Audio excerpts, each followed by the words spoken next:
the red mist would descend and he would attempt to intimidate by bullying, and that is inexcusable. That's what I've called out. Total and utter rubbish from start to finish. Don't think that in school he was involved in that radicalisation. I just think that he lacked a father figure.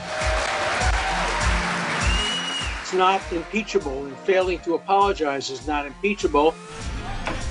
There are days still when it's really hard, but hopefully it'll be worth it to kind of get that end result. I've got a lot more competitions under my belt, more Worlds, more Euros, just more experience. Order! Order! Order! Praised by some, demonised by others, John Bercow's time as Speaker was as divisive as the Parliament he oversaw. His departure from the Commons has been as controversial as his time in the chair, with the re-emergence of claims that he bullied Commons staff. First of all, I absolutely insist that I have never bullied anyone, anywhere, at any time. Secondly, the overwhelming majority of the working relationships that I had over the years, as a Member of Parliament, as Speaker, in the constituency office, in the Speaker's office and with staff across the House, were positive and fruitful relationships. We interviewed David Leakey last week. I know you're aware of the allegations, but let's just remind the audience again. This is what the former Black Rod had to say. My opinion is that he brutalised staff in the House of Commons and elsewhere, might include myself in that. I think he brutalised is a good word for what he did to Lord Lisfane, his private secretaries, David Nartzler, the clerk who took over from Lord Lisfane, John Benger, the clerk who's taken over from him as well. They have all told me in private moments some of their experiences at the hands of John Bercow. My view is that he brutalised people. Right. And it wasn't just those top people, it was people much further down the pecking order. And he tried to do it with others, politicians as well, who went into his office. Brutalised is the word used 3 times, I think. Total and utter rubbish from start to finish. I noticed how hesitant David Leakey was in developing his case, as though he was choosing his words carefully. Total and utter rubbish. First point is that David Leakey didn't work for me. He wasn't employed by me. He wasn't an employee of the House of Commons. He worked in and was the protocol officer of the House of Lords. He is in absolutely no position whatsoever to comment on my relations with my parliamentary colleagues, of which he is completely and utterly ignorant. He doesn't know what my relations were with my clerks. He has absolutely no intelligence on those matters whatsoever. What we've got here is somebody who left the House, who is thrashing around, desperate to remain relevant, popping up at every turn, trying to make himself seem very important, very centre stage, very at the heart of things in the way that I went about my work. None of those things, Dermot, is true. Absurdly, preposterously, he's turning up years later, a couple of years after he left the House, commenting on matters that he can't possibly know about because he'd already left. The guy is a know-nothing. He hasn't the foggiest idea what he's talking about. He was deeply hostile to me. He's entitled to his views, but on the matter of bullying, he suffers from the disadvantage of being 100% wrong. Amen. He says you never worked together and your comments should be dismissed. Well, the first thing to say is that I stand by my allegations. John Bercow, of course, is perfectly entitled to protest his innocence and dismiss them, and that's a perfectly normal reaction. He says I didn't work for him. Well, I didn't work for him directly. I was employed by the House of Lords, as he pointed out in his interview, but I think he's either forgotten or was ignorant of the role of Black Rod. About 30% of my work was done within, for or on behalf of the House of Commons, so I had very regular dealings with officials, senior and junior officials. He tried to intimidate me. He did it to other people. He should be called out. This is the, if you like, a sort of Parliament Me Too moment. On occasions, the red mist would descend and he would attempt to intimidate by bullying, and that is inexcusable. That's what I've called out. Do you think he should be a peer?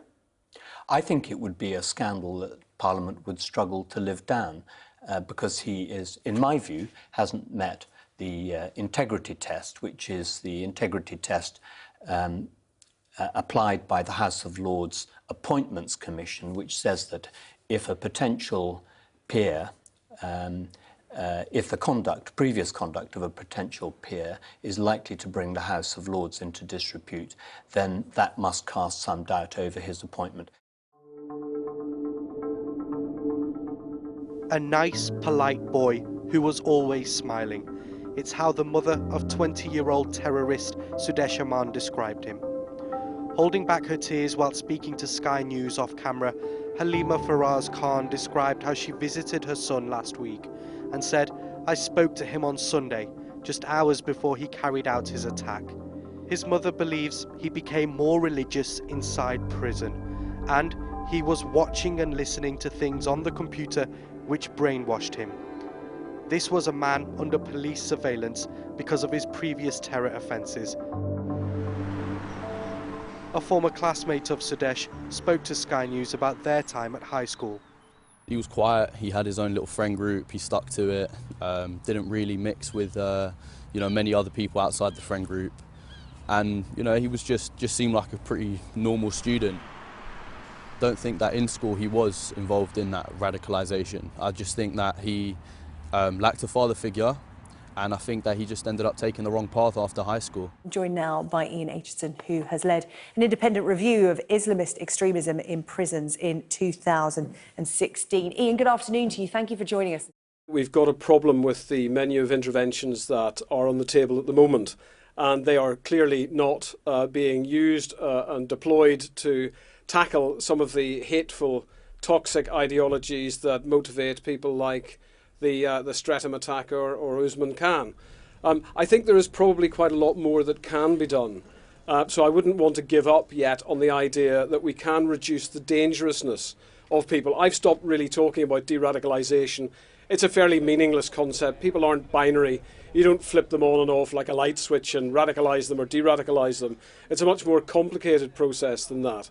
But while we are going to release the vast majority of terrorist offenders who are in custody at the moment into the community, we have to do everything that we can to reduce the level of risk that they pose. And we also, and I think, here's where I would agree with the independent reviewer of terrorist legislation, Mark Rowley, and other professionals who've commented today, we also have to accept that in some cases there are people whose worldview is so dangerous and so lethally unchangeable that they must be kept in prison indefinitely, and the rights of citizens to be protected from murderous outrages like have taken place on London Bridge and on Streatham High Road must be prevented from happening, if necessary by keeping a small number of people whose risk can't be reduced in prison indefinitely.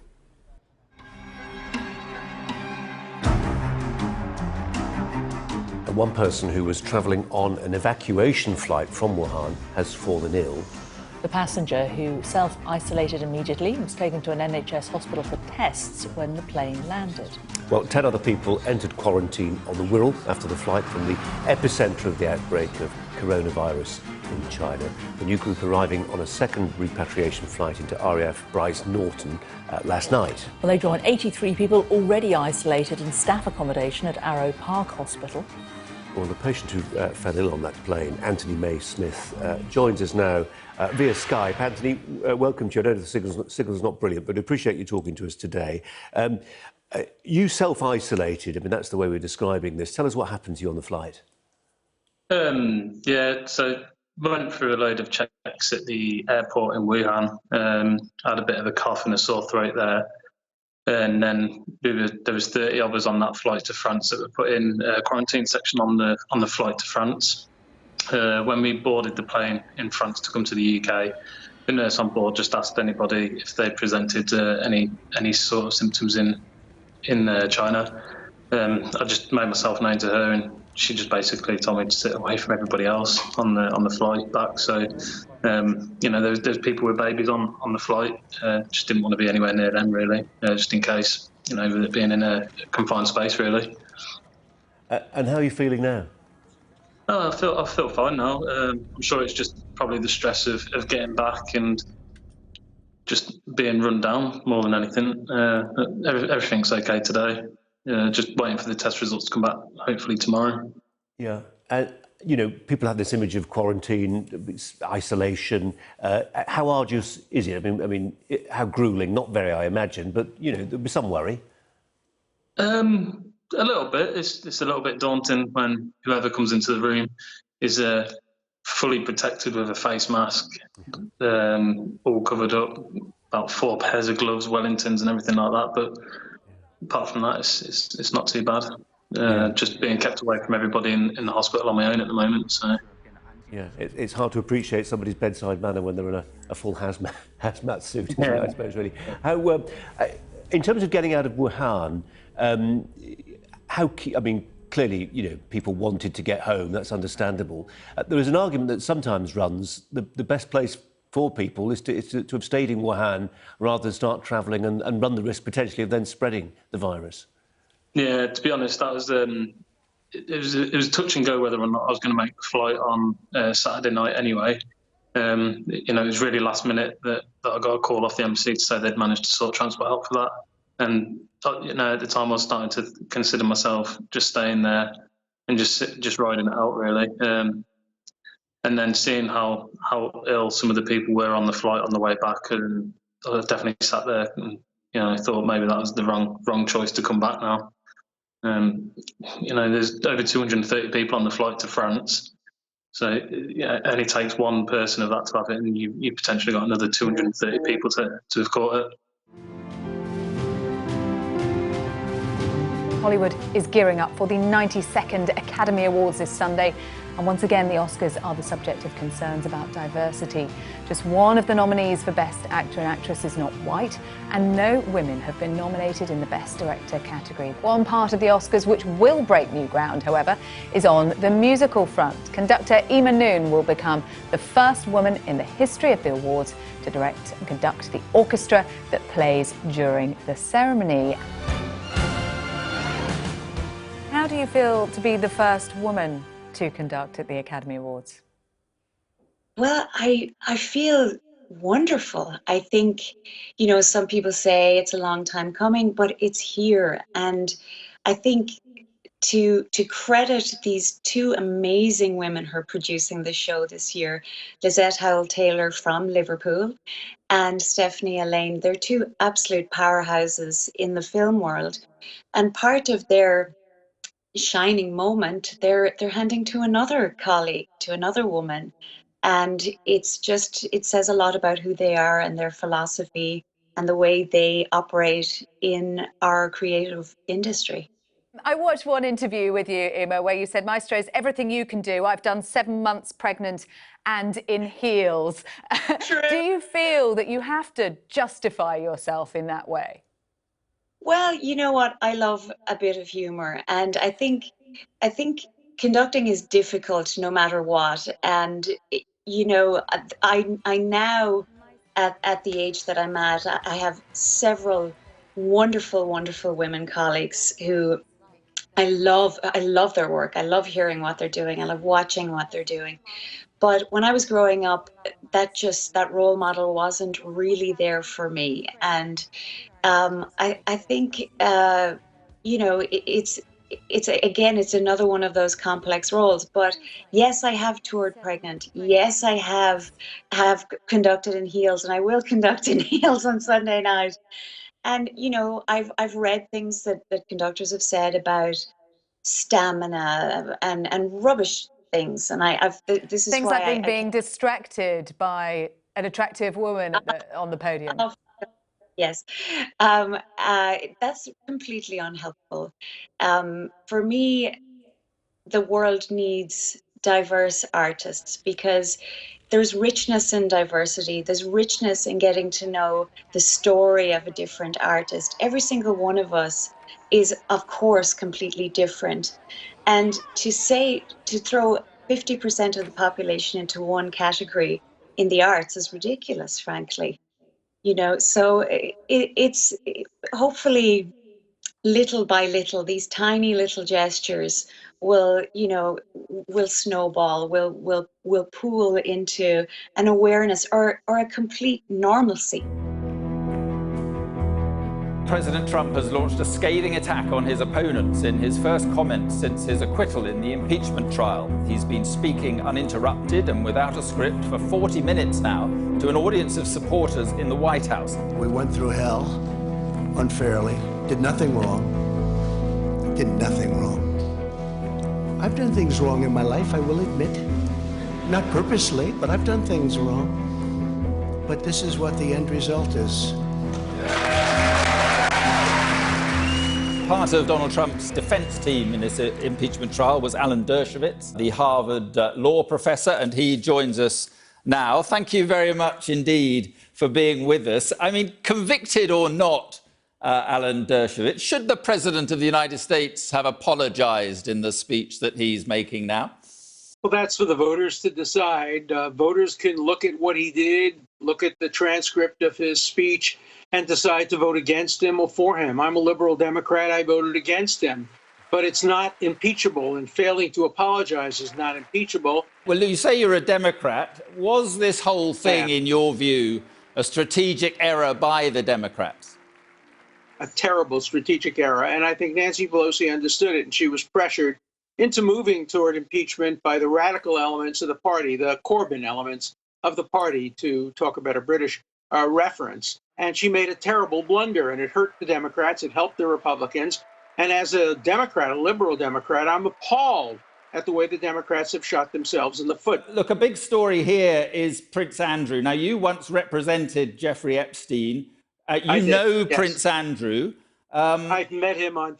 But there's huge pressure on the prince to start cooperating with the FBI over these sex trafficking allegations. Should he now cooperate with the FBI? I think he should, and I think if he does, he'll prove that his accuser is a fervent liar who has lied about Al Gore, Tipper Gore, Bill Clinton, me, Majority Leader of the United States Senate, Leslie Wexner. She's made false accusations about many, many people. This is a woman I never met, never heard of. No evidence. She has emails with me admitting that she never met me, that she never saw me, she never knew me, and yet she makes up false stories. So I think if he began to cooperate, as I have, it would put the lie to her. Well, deadly chemicals are routinely being used in countless household products, in spite of the fact that the manufacturers know the risks they pose. That is one of the claims from the lawyer Rob Bellott, who's spent the last 20 years taking on the industry. His story has been made into a new film, Dark Waters, released here later this month. That's chemicals, I'm telling you. I'm seeing documents I don't understand. They're hiding something. That chemical. What if you drank it? Drank it? It's like saying, what if I swallowed a tire? First of all, you'll have seen the movie. Is it largely accurate about what you went through over the past 20 years? Yes, I think they did a fantastic job of taking a pretty complex story, that spans a long period of time, and did a fantastic job condensing it and really putting it together in a way, I think, that conveys to people what it was really like for the communities that were involved in this, and what it was like to go through this over the last 20 years, to get this information out to the rest of the public. I mean, in essence, the story is that DuPont, one of the world's biggest chemical companies, was knowingly poisoning the local community in West Virginia through the water supply and the air. That's right. It was a chemical called PFOA that was used in their manufacturing of Teflon in West Virginia, that was being emitted out into the Ohio River, into the air for decades. And we were able to figure that out through this case, and then realized the chemical wasn't just there in West Virginia, it was in the entire community's drinking water, and then we realized it was in water all over the country, all over the planet, in the blood of virtually every person now on the planet. What comes out very clearly in the film is that this really was a David and Goliath struggle, and took an enormous toll on you personally and your family. Yes. And I think what you also see in the film is just the incredible courage of Wilbur Tennant, the farmer in West Virginia, who was able to stand up on behalf of his community and say, this is happening, and took on DuPont. And it took a toll on him and on that entire community. This went on for many, many years. I mean, you're a corporate lawyer, you know about this. I mean, the message is, certainly in the United States, the dice are really stacked against the individual when it comes up against a powerful corporation. Unfortunately, very much so. And what we had to do here, the community itself had to actually come together.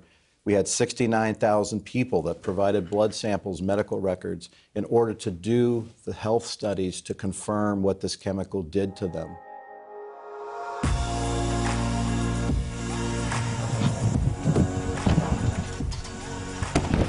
Meet Becky.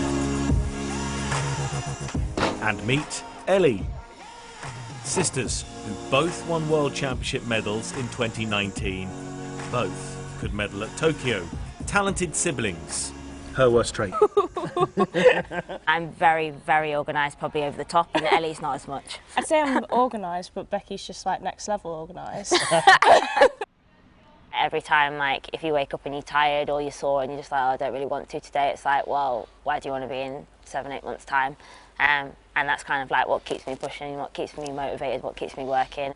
There's going to be days when it's like really hard. There are days still when it's really hard, but hopefully it'll be worth it to kind of get that end result. Bars is probably the only apparatus in women's right now which is open to win, which is amazing for me because that's my event. First time round I was probably less nervous and anxious because I'd never made it before. So this time I'm obviously wanting to make the team and do a lot better than I did. I've got a lot more competitions under my belt, more worlds, more Euros, just more experience.